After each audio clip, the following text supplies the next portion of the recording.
Andrew? Andrew, are you there? What is happening? I'm being quiet. Why? Podcasts are a verbal medium. I'm hunting the truth, like the birds of the night. Andrew, I don't like birds. Choo, choo.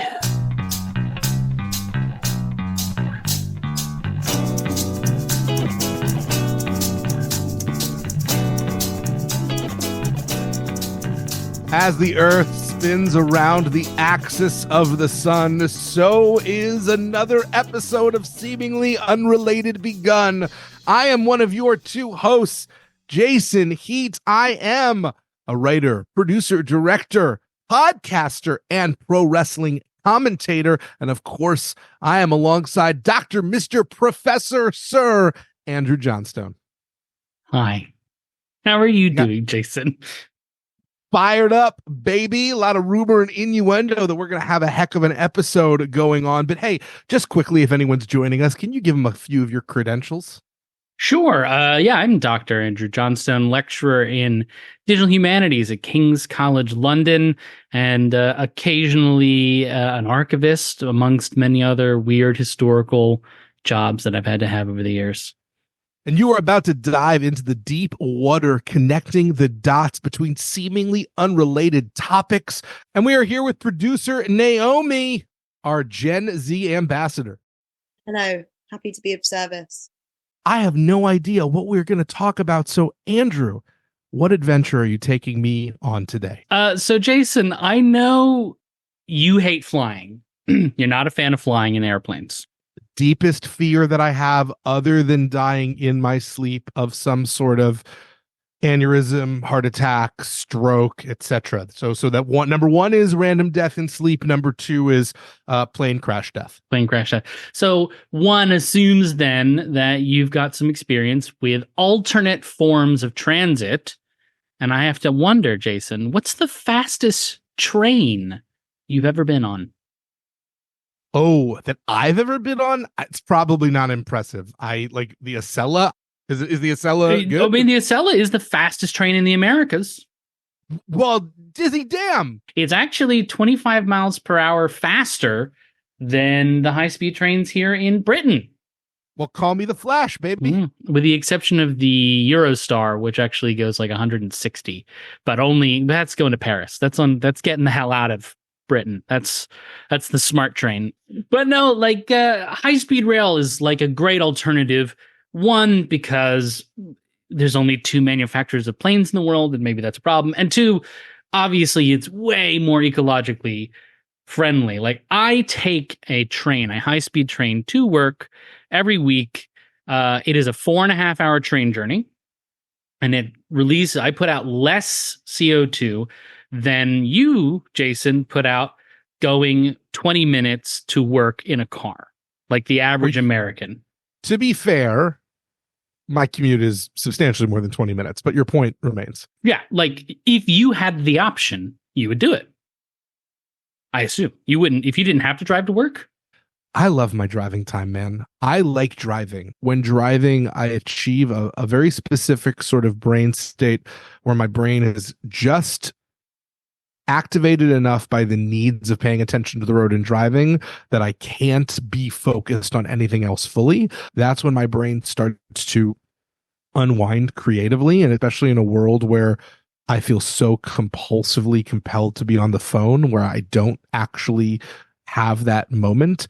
Music in the car is actually when a lot of my biggest ideas come to me, because it's when all the scripts are running in the subconscious and then start to produce results in a way that probably used to happen when I would listen to music for recreation. But as a internet addict, and I don't like it, the having to have my hands on the wheel of the car actually keeps me from numbing myself and forces my brain to address some like subconscious things. See, you might like commuter trains in the UK though, because the Wi-Fi never works. So the phone goes right in your pocket and you put a nice podcast on, like the one you're listening to right now, listener. It's great. But you've been on the Acela. I've been on plenty of high-speed trains, including the original high-speed train, Jason. Who invented high-speed rails. Who- But when you think of high-speed rail trains, what's the fastest train you could think of? Bullet train. Correct. It's the bullet train. Right? Not the movie starring Brad Pitt that came out last year. That was Every time I get cromulent. something right, it's like truly, I'm like, he asks a question, I'm like, I think I know, but how dumb am I going to sound this week? No, the bullet train is Japan. What in Japan is called the Shinkansen. The Shinkansen is the original high-speed train.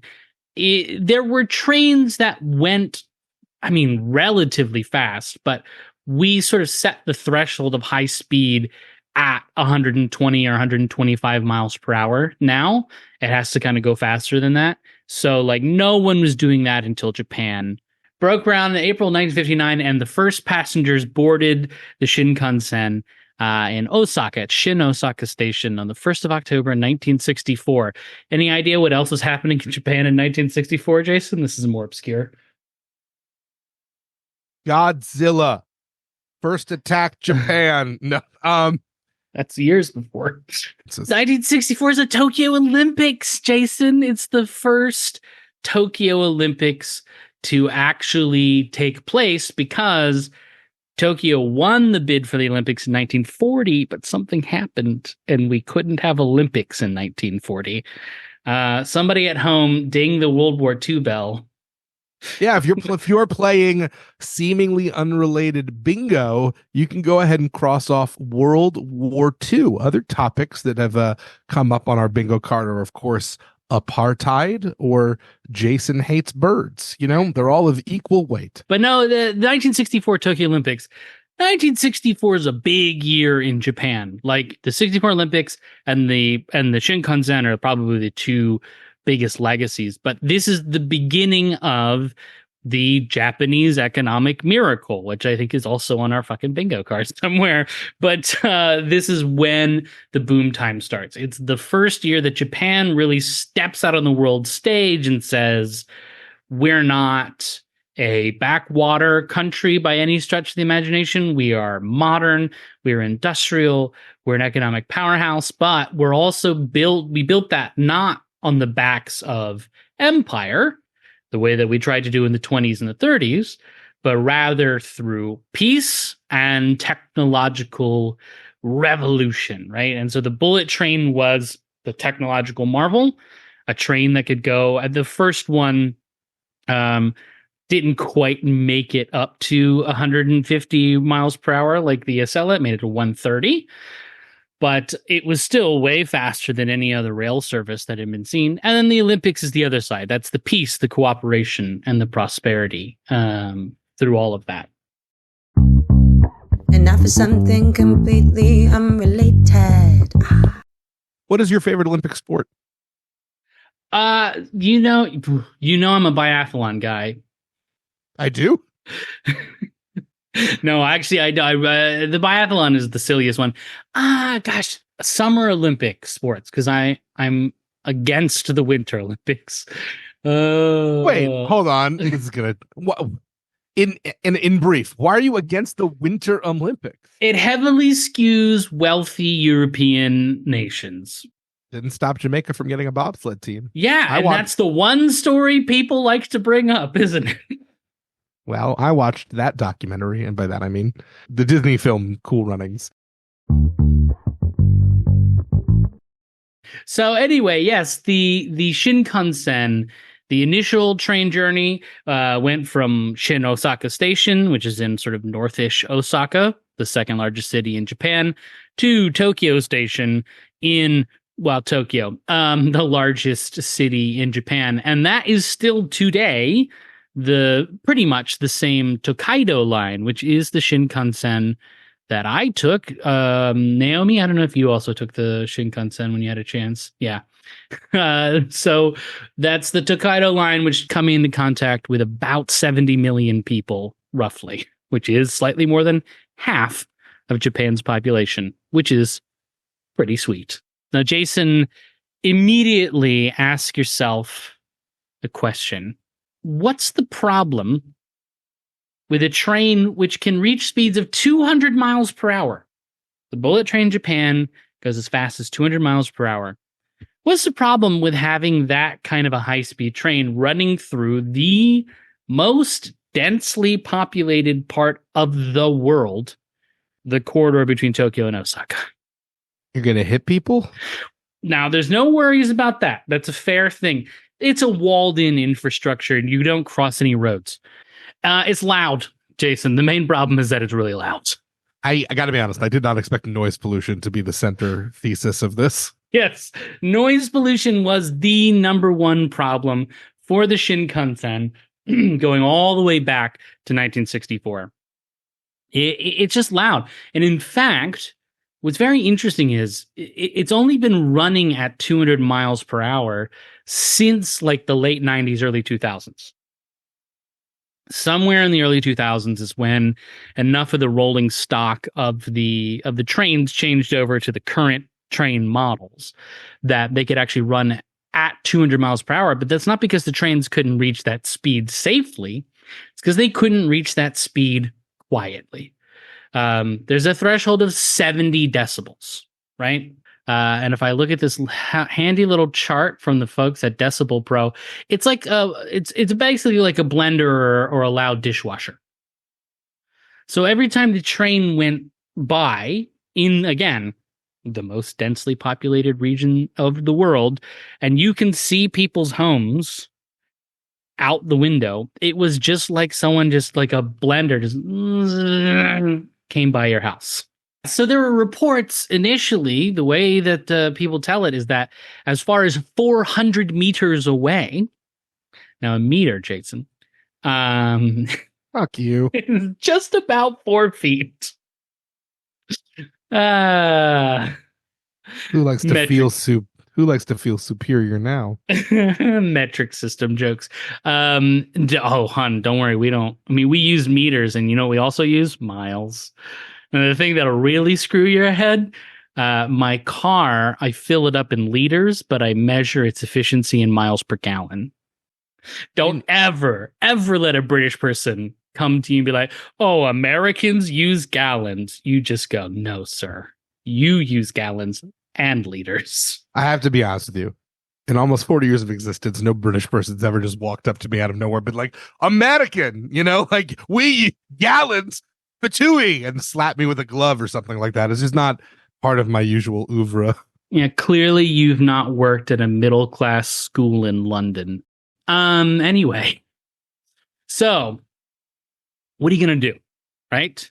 We want these things to be running at 200 miles per hour, but they're kind of capped at 130 because once every mile per hour over 130, you're just exponentially increasing the number of decibels. So you hit 85, you start damaging ears hundreds of meters away. For those people who are trying to conceive of this 400 meters as something like 6 football fields, give or take. American football, sorry. Let me specify that one.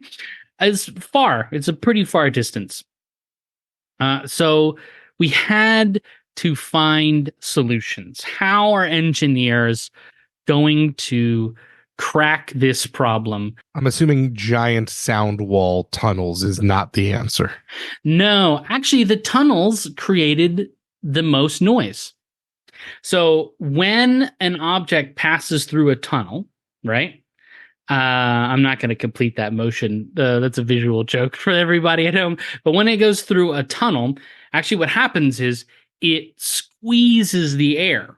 Just to comment, imagine this violating thing you could do with a fist, and that's what Andrew was about to demonstrate. Great. It squeezes the air as it goes into the tunnel, right? Theater of the mind. I'm going to keep going regardless. And what ends up happening is all that air kind of bunches up at the front of the train and creates a load of resistance. But then when you get to the end of the tunnel, suddenly it releases very quickly. And just like a jack in the box, right? That sudden release is actually creating sonic booms.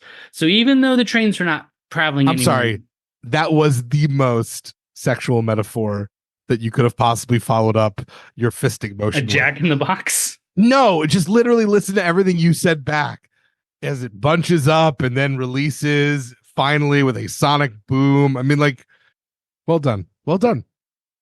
You know what, listeners? If you want to cut that out and sample it and add it into your like mixtape that you play when you're getting in the mood, go with God.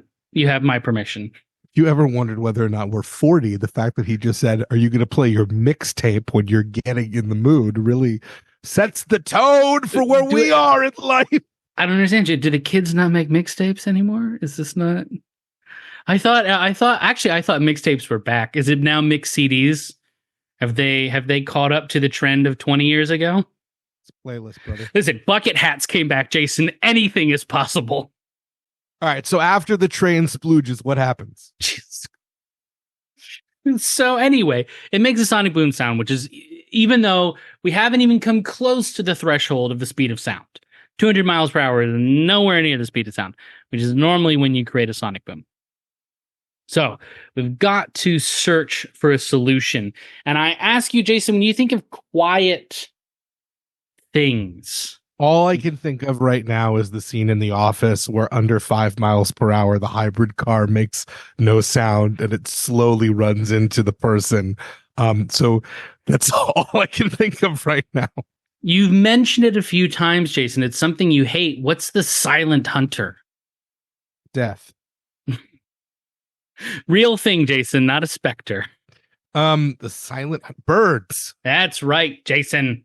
Birds, right? Specifically, owls.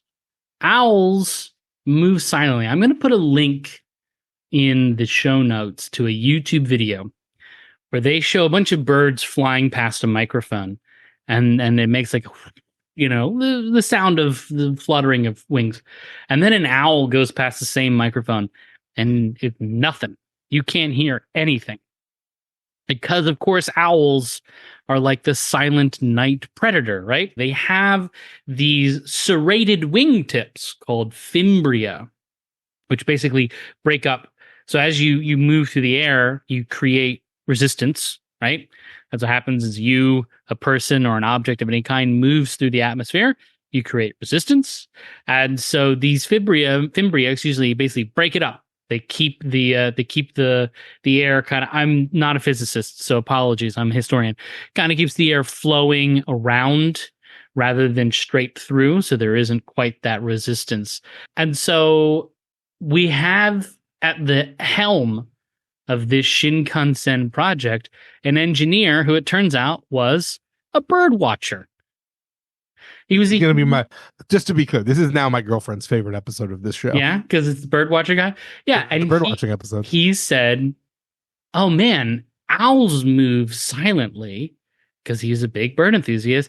How do they do that? Let's try to copy over the same thing that the owls do into our trains, right? And that's called something. When we look to nature to inspire our engineering, we have a term for that. Do you have any idea what that is? It's not a common term. Transitory anthropomorphism architecture explosion. It's a good call. It's biomimicry. We're mimicking nature, mimicking life. Right? Bio is the word life, mimicry, where we get the word mimic from. You're mimicking life. So yeah, like we had to look to the owls and say, okay, they've got these serrated edges. How do we add serrated edges to the train in such a way so that it does the same thing?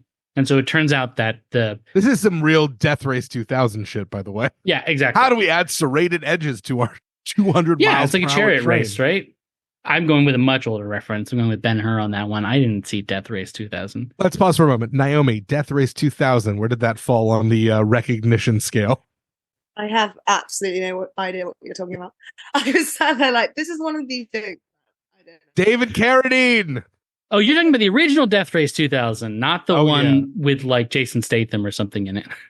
No, not Jason Statham Volume 7. Someone made a really great reference at one point that instead of calling his movies like The Beekeeper or whatever, they should just number it as like Jason Statham number 42 or whatever it is, and then people more likely to see it because it's just like this one with bees. I mean, they did. It was called Expendables. So they added serrated edges to the pantograph, and the pantograph is the bit of the train that connects to the electric overhead wires. Able to keep that to just under 70 decibels at 200 miles per hour.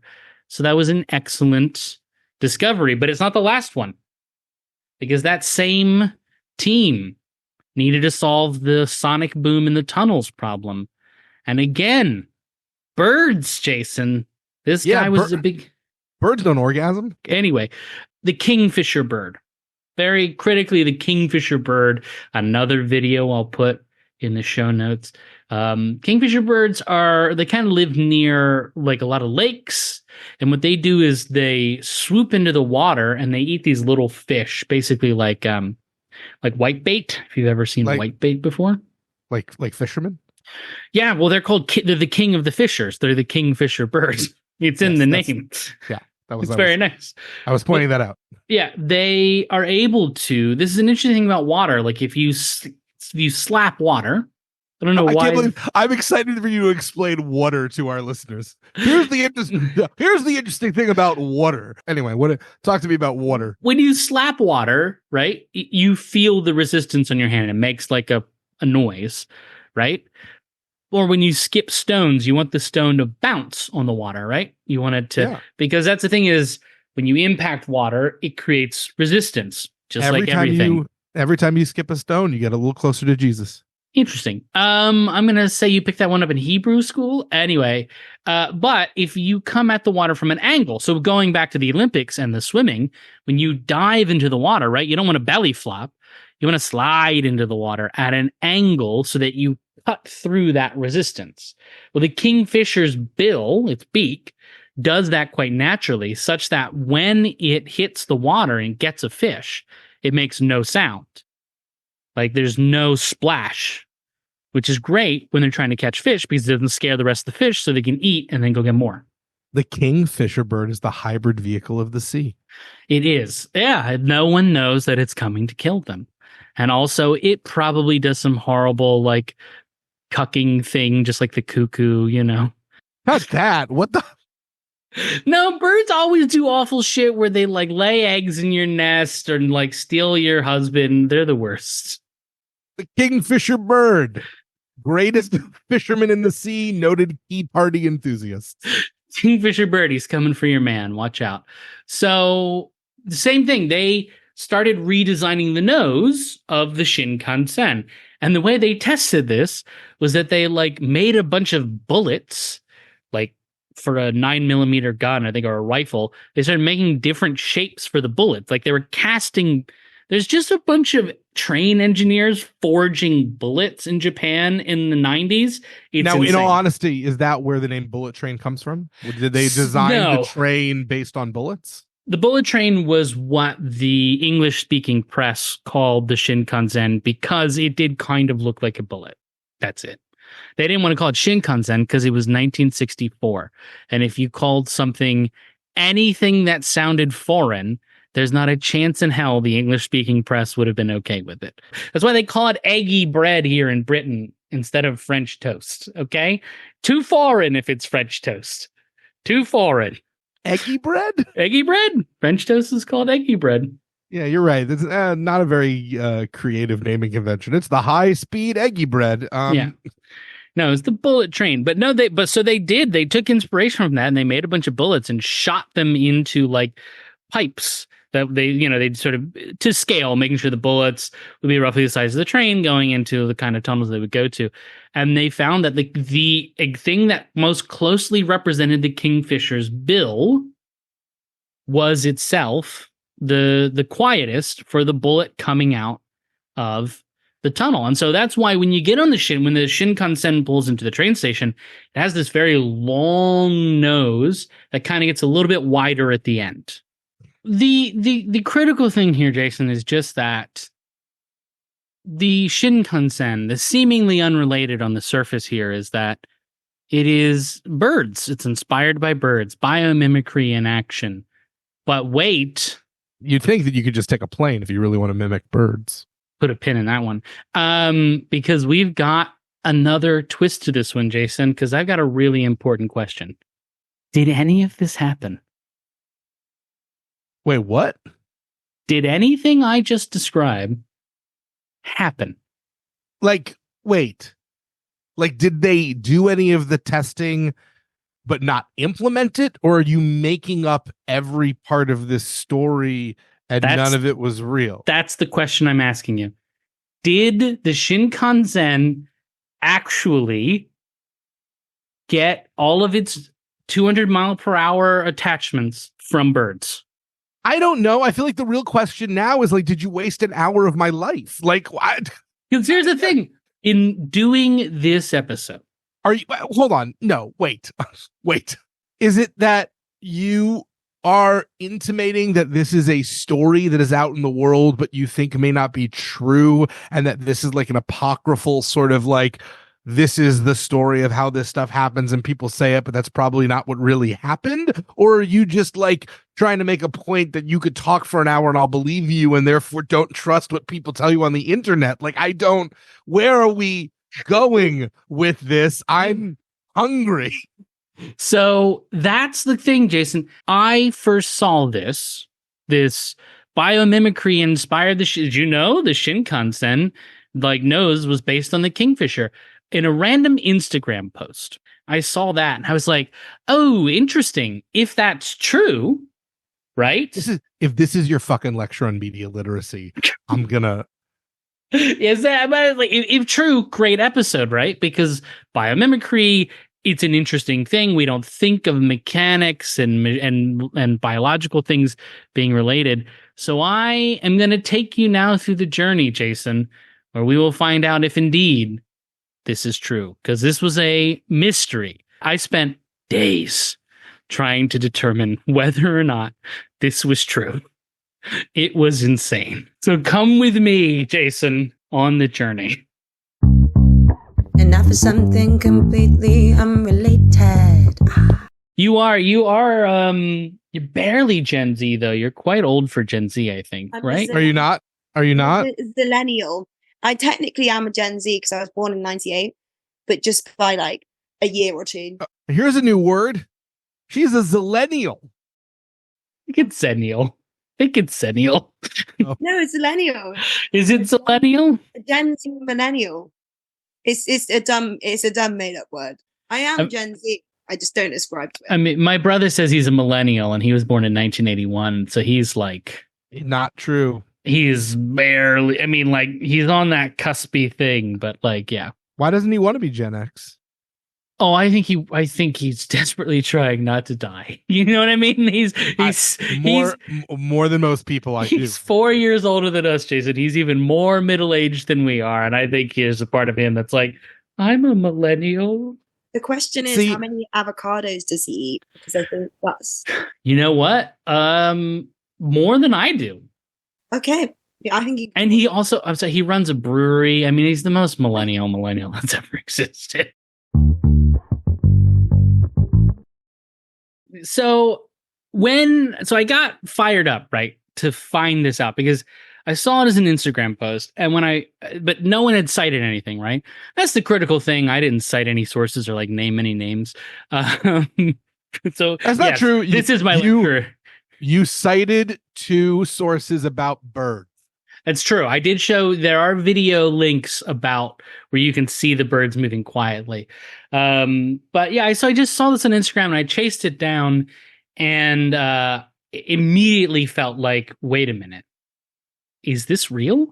So I fired up my research browser, which is a thing that we do in my discipline in digital humanities, where we have like we can kind of set different profiles to different types of users so that we can try to understand like search results and how they differ based on like the algorithm adjusting to a different profile. So I set it to blank. I wanted to get the most like open-ended results possible. So when you do that and you search go ahead. I got to tell you, the entire Gen Pop world just glazed over with that.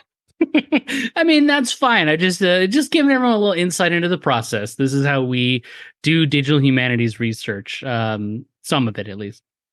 Do you want to know exactly what part of the pig got put into the sausage, or do you just want to eat chorizo, Andrew? No, I think our listeners, they want a little insight into how, because this mystery comes down to a lot of the hows. So when you type in Shinkansen, kingfisher into Google, you get an asknature.org link, which cites no sources, but it does embed a video, which just starts telling you about how the Shinkansen was inspired by the Kingfisher, right? And when you go through the search results and you look for the big threes, right? Your .govs, your .edus, your newspaper, like if it's a recognizable newspaper, you get a BBC article, which is a short video that says everything I said, pretty much, but doesn't cite a source. In fact, I don't think it even mentions the owls. I think it just talks about the Kingfisher. Doesn't name anyone who was on the team, nothing. The first EDU website is a blog post from Berkeley, right? So we think California, it's the University of California system, UC Berkeley, should be pretty good. Doesn't cite any sources, doesn't name any names. So it's wild. Again, I spent probably a total of 4 hours of just trying to figure this out. And I finally got a lead. It was so frustrating. 99% Invisible. Are you familiar with 99% Invisible, Jason? Yes, I am. Good podcast, right? When 99% Invisible tells you a story, much like this podcast, you walk away feeling like, well, that was fun, and I'm going to share this story at my next ice cream social. I don't know. I was wondering what soiree you were going to use to finish that metaphor. Like, what party do you attend these days? Oh boy, I wish there were some ice cream socials about. I would go to an ice cream social. We sample on ice creams. Make the ice cream social you want in the world. I mean, that's the thing. So 99% Invisible. Yeah. 99% Invisible episode is actually a video. It's on YouTube with Vox. They did a joint effort with Vox Media. And guess what, Jason? There's no fucking citations on the video, in the notes for the video, or in the blog post from the 99% Invisible website. Well, maybe people just want nice things, Andrew. Maybe people just want a simple story about how a train mimicked a bird, and they don't need to let the truth get in the way of what is sounding more and more like a nice apocryphal story. And maybe you are the Grinch. Maybe you are the Grump. Maybe you are the scourge of fun, and you are about to take down this entire narrative and steal it away from all of us who just wanted to celebrate the fact that we were riding the bird train, motherfucker. Mm-hmm. You love birds. Don't you dare say you hate birds. It is obvious that you're on the side of the birds. I'm on the side of myth and legend. I'm on the side of the fact that we don't need to cite what we know in our hearts. I don't need to prove my love, and I don't need to prove that the owls made the train. You know what I mean? I don't need to prove that the serrated edges somehow make something more aerodynamic, despite the fact that, to be perfectly honest, that goes counter to everything I've ever heard in my entire life and was the part of the story that I could not understand. Because everything about Michael Phelps, they shave their bodies, they get totally hairless, they want to be as aerodynamic as possible. How do serrated wingtips make something more quiet? But not necessarily faster, quieter. Two different things. I see. It's not necessarily more aerodynamic. The bill, I get long it. bill I is. conflated something that wasn't accurate in my head. That's what happened. I understand now. Okay. It's fair. I'm fair. fallible. I'm fallible, everyone. I have good news for you, Jason. It's true.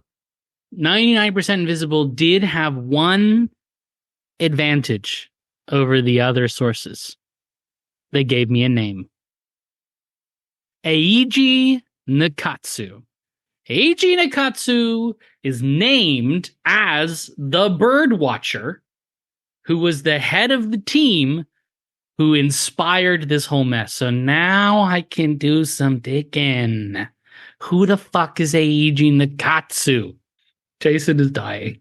You sound like you are the leader of an organized crime organization right now. Who is Eiji Nakatsu? I got to get him. Give me the pizza. Well, we've just lost our Italian listeners. And they're all, well, you know what? If they can handle Chris Pratt as Mario, I think they'll be fine.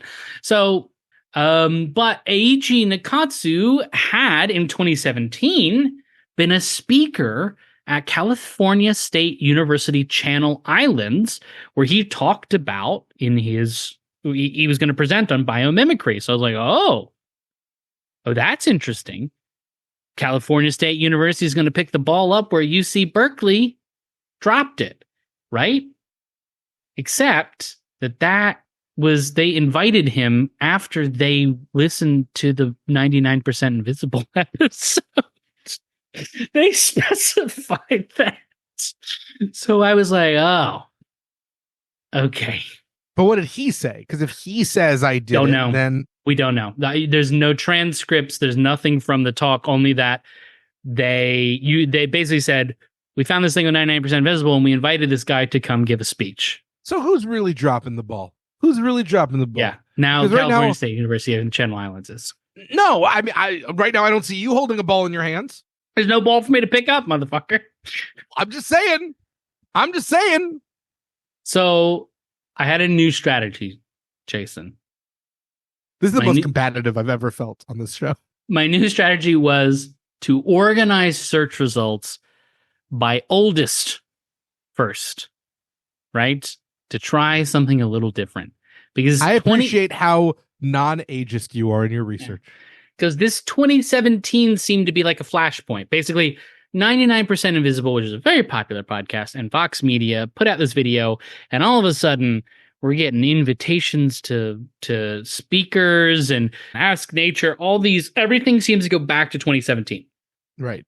This video from 99% Invisible appears to be the origin of this popular, I don't know. Well, we won't call it a myth, but this popular story. Apocryphal story, potentially. Right. And this is the pop culture flashpoint when it enters the public consciousness and therefore starts to become a self-perpetuating narrative that somebody hears, and then somebody else refers to it, then somebody hears about it, and now entertains in listicles until the end of time. Because this happens all the time, right? This is the world we live in. When people talk about things like fake news, for example, this is what happens, right? Like, a story gets told, it sounds good to someone, so they tell it again, and then you end up getting, and it's not even like a game of telephone where you expect it to get mutated and twisted as it goes along.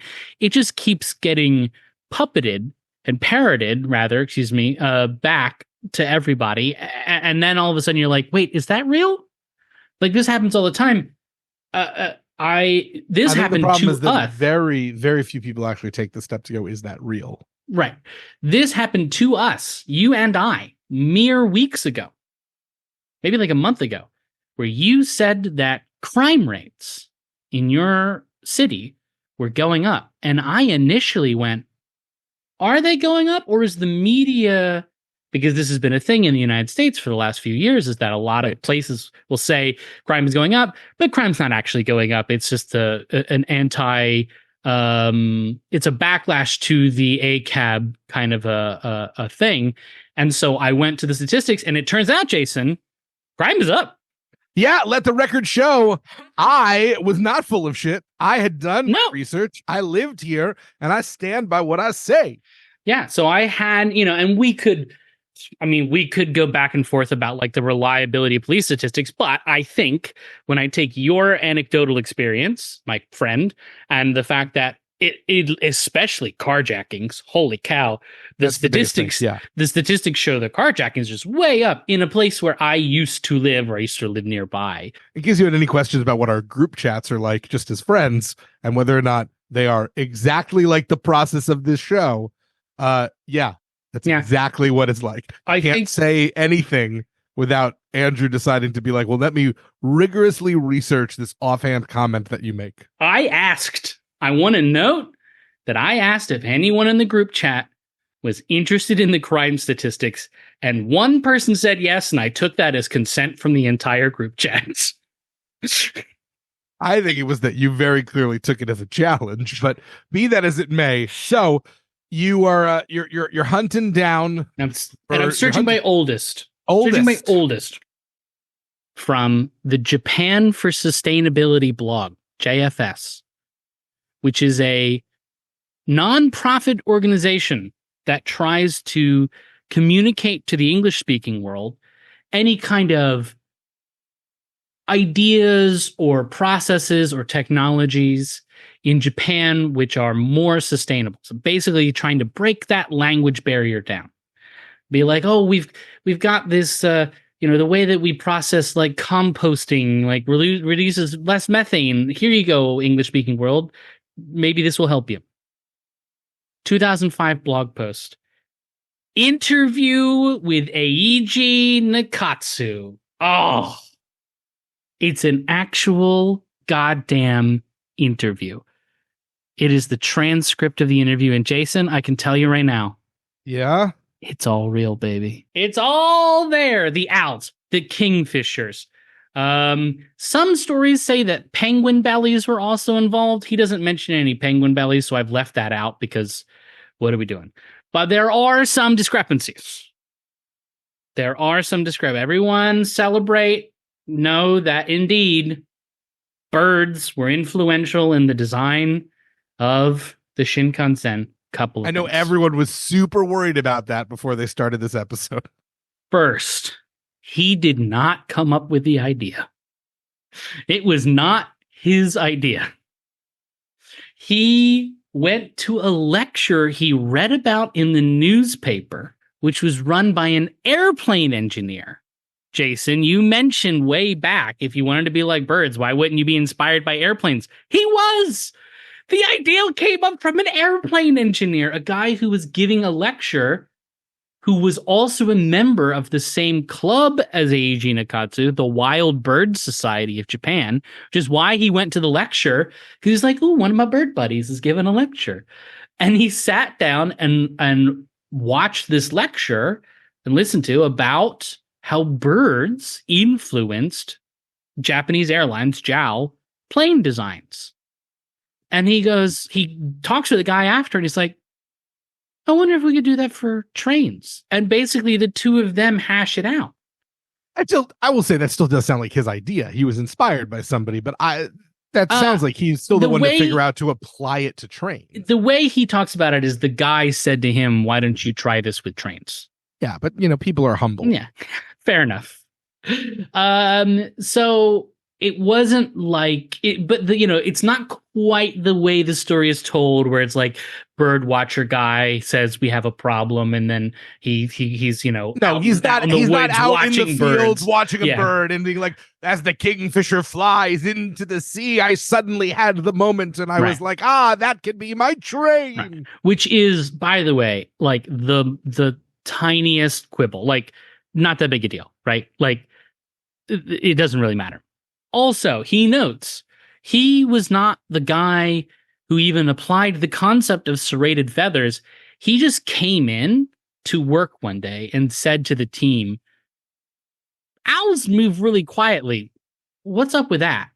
And then a younger engineer, like a dude in his 20s, spent 4 years researching and understanding owls and redesigning the pantographs in order to implement the serrated feathers. So, like, you're right.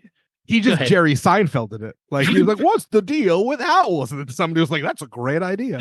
Yeah. I mean, kind of. Like, a little bit. And then I would love for my job to be every day I walk in, I have a team of people, and I just go, hey, what's the deal with polar bears? Why do you think we're starting this podcast? That's the game. We need to get what we need is like 10 more Naomis, roughly. And then we come into the office every day and we go like, I don't know, what about a podcast where it's a game show, Guess That Bear? Make it work. I assume this is how networks are run, television networks are run. But the owls thing becomes the kingfisher. It's not like these things happen serendipitously. Like, the success with the owls thing then made them go, what are some other birds that are quiet? And they came up with a kingfisher. So I'm going to give you a quote to read. This is from Eiji Nakatsu. The most important thing, I think, is to observe. I myself have observed a lot about birds. Inspiration comes from building up a stock of observation over the years. So, one important factor is whether you were taught to observe nature during childhood. It is said that students nowadays tend to feel less attracted to science. I think that students have too little time to actually touch and feel nature. I would like to see more time set aside for children to observe nature and nurture such abilities, both in school and at home. My recommendation to young engineers is not to get stuck in their own fields, but to have reliable advisors in completely different fields. A railroad engineer tends to think they only about trains. I was lucky enough to have a mentor in the field of aircraft, and I applied what I learned from him. So basically, he's just telling you to go touch grass. In a sense, but I think the really critical thing there, and sort of my takeaway, my genuine, case for this, both in the example of the Shinkansen and biomimicry being applied, but also in doing the deep dive to find out whether or not this is true, is that there's something to be said for not just young engineers, but anyone working in any field to get outside of your field, man. Go, one of the bones I have to pick in my own department at a very prestigious British university is that a lot of the students don't get to take classes outside of the digital humanities. You just take a bunch of digital humanities classes, which is okay, but it kind of leaves them less prepared for the random situations they're going to run into in the future. They should be able to explore other fields in order to be better, not just whatever career path they take, but I think, in my opinion, living a more full life. I had to go learn a bunch of weird shit about birds and trains. I don't know anything about birds or trains. I don't still fully understand the owl thing either. I'm with you, Jason, but I think I get it. But I had to go to experts and resources way outside of my area of expertise in order to understand this thing so I could deliver what I hope is an entertaining roughly hour of podcast. Hot take from Seemingly Unrelated: being a multifaceted human being is a positive, not only if you're a professional, but also your personal endeavors. But you are identifying an issue, which is that a lot of people do tend to simply read something and then parrot it. Maybe people don't want to do quite as much research as you did because they're not making a podcast. But what do you recommend that people do when they come across a post that seems to just be shared widely or an apocryphal story, whether it is in terms of research or just even in terms of using language to couch sharing it in a way where it's hey, I think this is true, but I don't know. What do you see as the individual's responsibility to promoting the truth? I think this applies in really obviously dangerous situations where people say things about other humans. We have right now a number of world events where lots of stories are being shared. And if you don't see some clear citations, and even if you do see some clear citations, click on them. Follow that through, because if someone's claiming that as an example, that Russia is trafficking 1 million Ukrainians every year or something like that, I don't know, maybe look into that. It might be true, but also don't spread it if you don't know whether or not it's true. My one request for a better internet is don't share anything until you read it. Just do that much.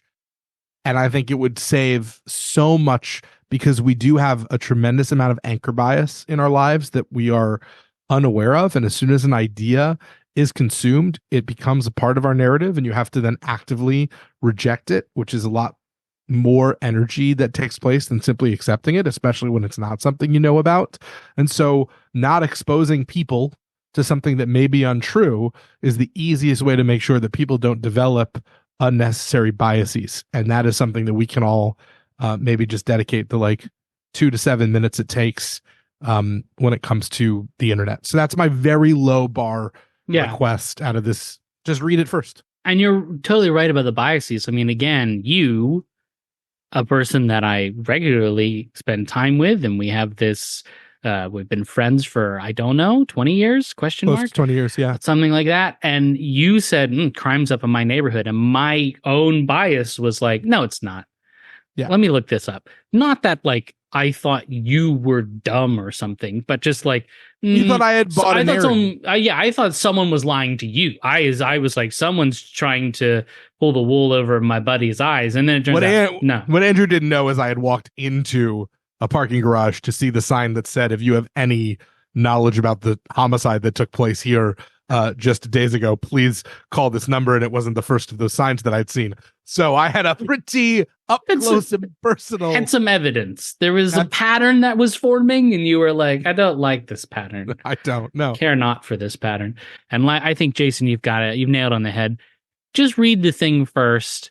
And if you ever think to yourself, I don't know, you're right. Just don't. Some things that I learned today, everyone's favorite segment. Owls are apparently totally silent when they're not hooting. That's pretty cool. Didn't know that. Serrated wingtips make things more quiet. Not faster. Had to get to there, but they make it more quiet. Wow. I didn't know that a serrated knife would be quieter if I wanted to stab someone. This is going to really be useful in the future. Allegedly. When you slice someone critically, you're still not quite getting it. It's the air, Jason. I think if I'm saying that I'm trying to apply this to murder, it's good that I don't get it. Maybe don't continue to educate. Fair enough. This week, big takeaways are do your research and steal from nature.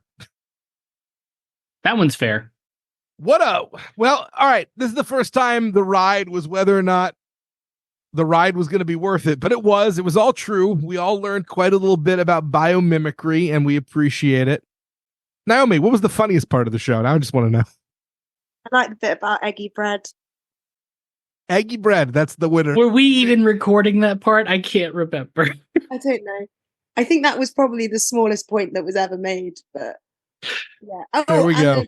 And the innuendos. Visual jokes are funny. Good. I'm glad. Wanted to make sure.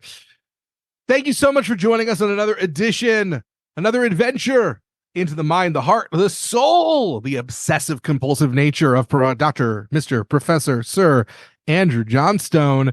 Andrew, anything that you want to promote? I think if you go to our Patreon page or you go to our website, seeminglyunrelatedpod.com. I forgot the website for about 5 seconds there, but if you go to seeminglyunrelatedpod.com, you'll find everything that's going on. There may be some classes you can take that I'm teaching coming up, but I don't know yet, so I can't say, but I'll say keep an ear out. Archives of my previous podcast, Collected Possibilities, are available wherever you get your podcast. Just look up Collected Possibilities. It is an existential deep dive into the world of carnivals, fairs, festivals, amusements, arcades, and attractions. And of course, Andrew made an appearance. If you want to start with that episode, what a great entryway. And it's about 1.5 years of material. And by the time you're done listening to that, maybe I'll have restarted it. Otherwise, we just appreciate you being a part of the Unrelated Posse. Going to keep workshopping that because that's not the greatest nickname. But anyway, thank you so much, and tune in again for the next time that we do a deep dive into his big brain. All aboard! I don't know why I did that.